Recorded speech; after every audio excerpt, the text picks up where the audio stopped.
semuanya. Assalamualaikum warahmatullahi wabarakatuh. Perkenalkan, nama saya Putri Fadila Wulandari, NIM 220311000146 dari Prodi Agroekoteknologi Fakultas Pertanian Universitas Trunojoyo, Madura. Dalam kesempatan kali ini saya akan menjelaskan topik tentang implementasi Pancasila sebagai filsafat dalam kehidupan sehari-hari. Filsafat sendiri mempunyai definisi, yaitu bagian dari tindakan manusia dalam menjalani hidupnya dengan pemikiran kritis dan mendalam. Pancasila merupakan dasar filsafat negara yang mewarnai seluruh peraturan hukum yang berlaku. Dari pernyataan tersebut, filsafat mengacu pada arti komprehensif, yang artinya sebuah peraturan yang berlaku di Indonesia harus mendasar pada Pancasila. Kenapa dinamakan sistem filsafat sebagai Pancasila? Karena Pancasila merupakan suatu sistem mendasar dan fundamental yang mendasari seluruh kebijakan penyelenggaraan negara. Ketika suatu sistem bersifat mendasar dan fundamental, maka sistem tersebut dinamakan sebagai sistem filsafat. Pancasila sebagai sistem filsafat sendiri merupakan hasil perenungan yang mendalam dari para tokoh kenegaraan Indonesia untuk merumuskan dasar negara yang akan merdeka.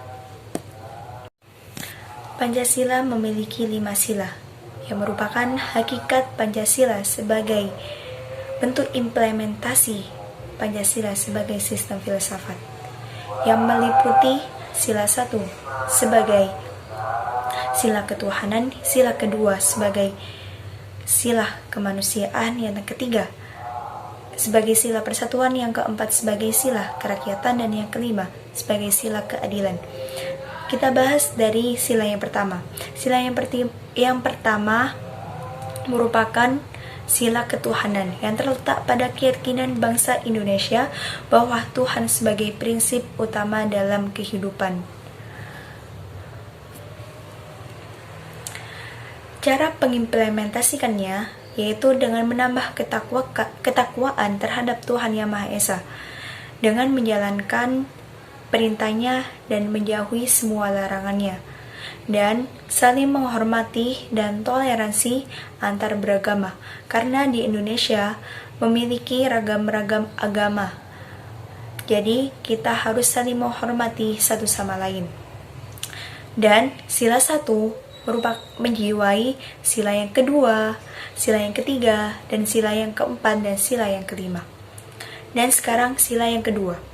Sila yang kedua merupakan sila kemanusiaan, dilihat dari pengakuan terhadap adanya martabat manusia, perlakuan yang adil terhadap manusia.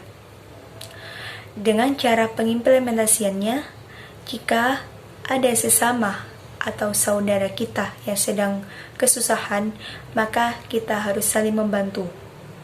Dan saya ataupun teman-teman sekalian yang identitasnya sebagai mahasiswa harus menjadi kewajibannya untuk mengabdi kepada masyarakat. Dan untuk yang sila ketiga, yaitu tentang sila persatuan, di mana sila persatuan ini terkait dengan semangat kebangsaan, rasa kebangsaan terwujud dengan bentuk cinta tanah air dan pengakuan terhadap Bhinneka Tunggal Ikaan, suku bangsa dan kebudayaan bangsa. Dapat diimplementasikan, saya sebagai mahasiswa harus dengan semangat belajar di perkuliahan, karena tujuan kuliah itu tidak hanya semata-mata mengambil gelar, di mana kita kuliah harus mengutarakan ide, pemikiran yang kritis untuk mengatasi permasalahan yang ada di masyarakat. Dengan semangat belajar yang tinggi, kita akan menemukan ide-ide untuk mengatasi permasalahan tersebut, dan dapat diterapkan juga di dunia perkuliahan. Tidak hanya mahasiswanya berasal dari satu daerah, tetapi berasal dari Sabang sampai Merauke. Tapi kita mempunyai tujuan sama untuk belajar, untuk meraih cita-cita kita masing-masing.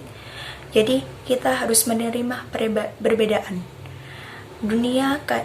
Indonesia kaya akan suku, bangsa, dan budaya. Dengan karena itulah kita harus menjadi satu. Dan yang sila keempat yaitu tentang sila kerakyatan. Dan untuk yang sila keempat yaitu tentang sila kerakyatan yang terletak pada prinsip musyawarah.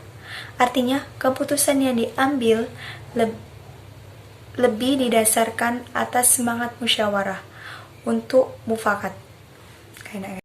Dan selanjutnya yaitu sila keempat, yaitu merupakan sila kerakyatan yang terletak pada prinsip musyawarah. Artinya keputusan yang diambil lebih didasarkan atas semangat musyawarah yang mufakat.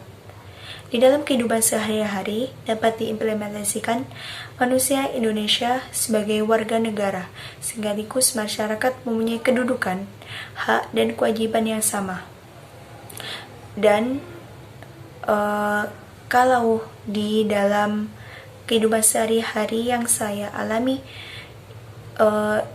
di kampus akan ada pemilihan rektor. Di situ dibutuhkan suara dari mahasiswa dan dosen untuk menentukan rektor yang bertanggung jawab atas kampus kita, dan dengan suara itu akan menemukan suara yang mufakat dengan penentuan rektor baru.